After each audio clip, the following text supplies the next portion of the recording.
I'm Jesse Meulman-Marshall. My channel is The Winning Agenda on YouTube. I've been involved in TCGs and LCGs and competitive gaming for quite a while now.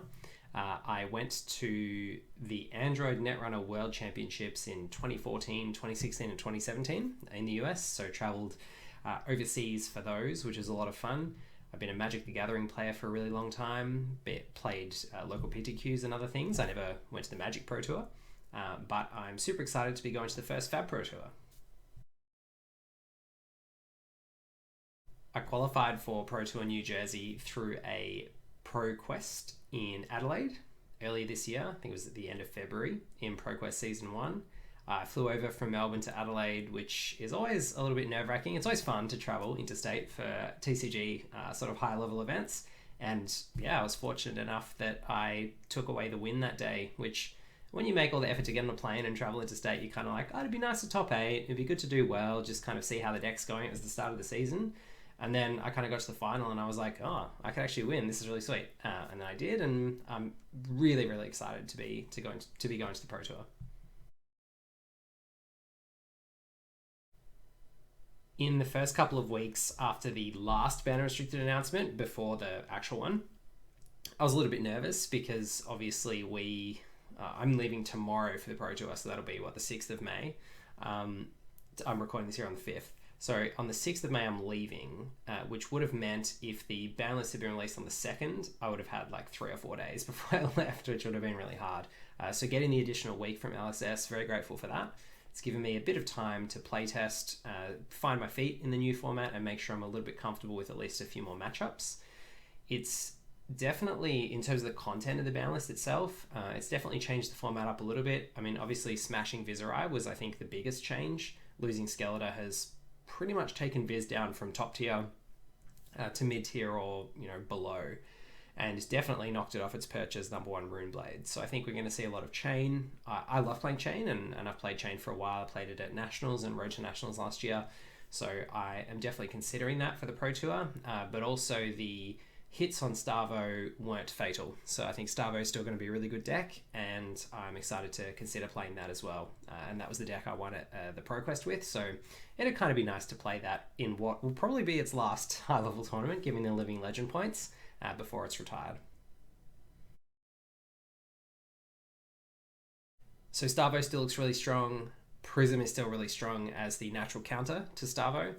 And I think Chain is probably running there as the new Viserai in third place in the, or not necessarily third place, but in the top 3, not in necessarily any particular order. So I think, yeah, Prism, Chain and Starvo are the decks to beat. And running alongside those, you've got Ice Lexi, which I think it has pretty strong game into all of those. And then conversely, on the complete other end of the spectrum, you've got Oldhim and Bravo Showstopper, which can potentially... I hadn't really thought of this before the other day, but you've got the star of the show and then you've got the showstopper version. And Bravo Showstopper can certainly put an end to Star of the Show's antics if everything goes right. So yeah, you got Alderman and Bravo Showstopper at that end, which also both hose Lexi pretty hard. So you got sort of 2 competing decks there at either end of the spectrum, or 2 competing ends of the spectrum, 3 decks in total, which can challenge the top 3, but from completely different ends of the sort of demands on their card pool and their playstyle. So it's going to be really interesting to see how that shakes out. I think if you run into an Oldhim towards the start of the tournament and you're playing Chain or Starvo, you might just randomly get hosed by that and not have the right tools or be prepared for that matchup. But likewise, if you're Lexi and you come in expecting to be able to aggro out the top 3 decks and you happen to run into that Oldhim or Showstopper, things might be a little bit difficult for you. So it's going to be interesting.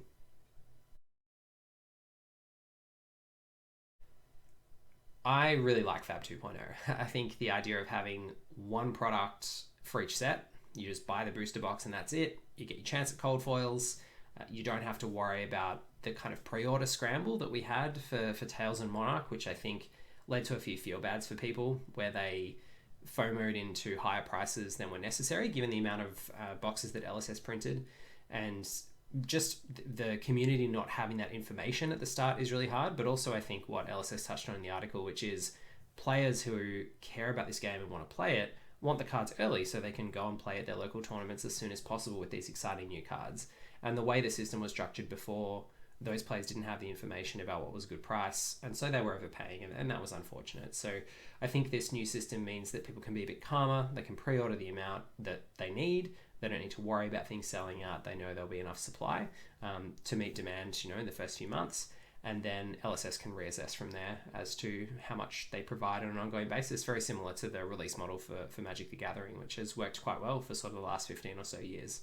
So I think it's just a more mature release model, and it serves players really well, and still gives, as we've seen with Magic sets in the last 10 years or so, plenty of opportunity for people who do want to collect either sealed booster boxes, which tend to appreciate reasonably well, or individual cards, which, if they're not reprinted over and over again, which we still know that cold foils won't be, at least in cold foil form, there's still that element of collectability. So I think Fab 2.0 hits all the right notes there for me.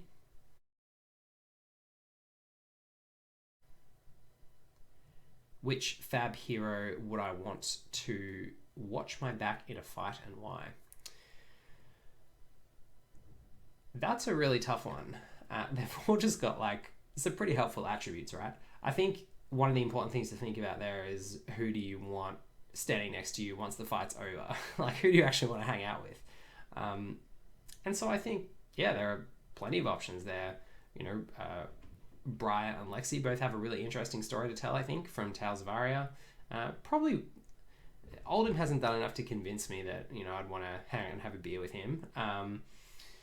Going back to Monarch, I think they're all a bit more polarizing figures, aren't they? I don't think I'd want to sort of have lunch with Levier or, go to a barbecue with Chain. But yeah, Prism. I think Prism seems like she's got plenty of interesting stories to tell. And Bolton could be a bit of an intense character to hang out with, just judging by his commitment to the light and the way that he sort of is quite zealous in the way that he's portrayed in the cards. But yeah, it could be an interesting shout. Moving backwards, Viserai, no thanks. Azalea, probably very effective as someone to watch your back in a fight, but not necessarily someone I'd want to hang out with. Who else have we got from Arcane Rising? Dash. Dash seems like she's got plenty of stories to tell and plenty of knowledge about various contraptions and inventions that I've got no idea about, so that'd be cool. May not be as effective as some others, I don't think, in a fight. Depends how much time she has to prepare and lay the traps, I guess. And then, who else have we got from Arcane Rising? Drawn a mental blank. Dash, Azalea, Viserai, and... Kano, of course. No, I don't want Kano. I don't want Kano in a fight. No thanks. From Welcome to Wraith, I think it'd have to be Katsu. Katsu's just that enigma. And maybe it's Katsu overall, actually. Katsu, very effective in a fight, nice and sneaky, and yeah, I think he'd have some good tales to tell.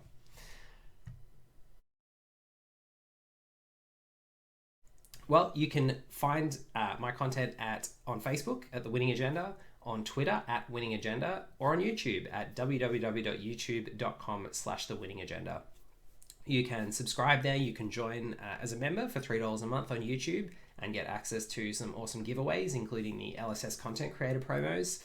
Just given away the first round of those awesome new Herald of Rebirth promos. And we've got some playmat promos coming up in the next little while as well, giveaways. And more importantly, if you're looking to buy singles, you can use my promo code TWA5, that's The Winning Agenda, TWA5, for 5% off your order at Underground Games, and help support the channel that way. Thanks very much.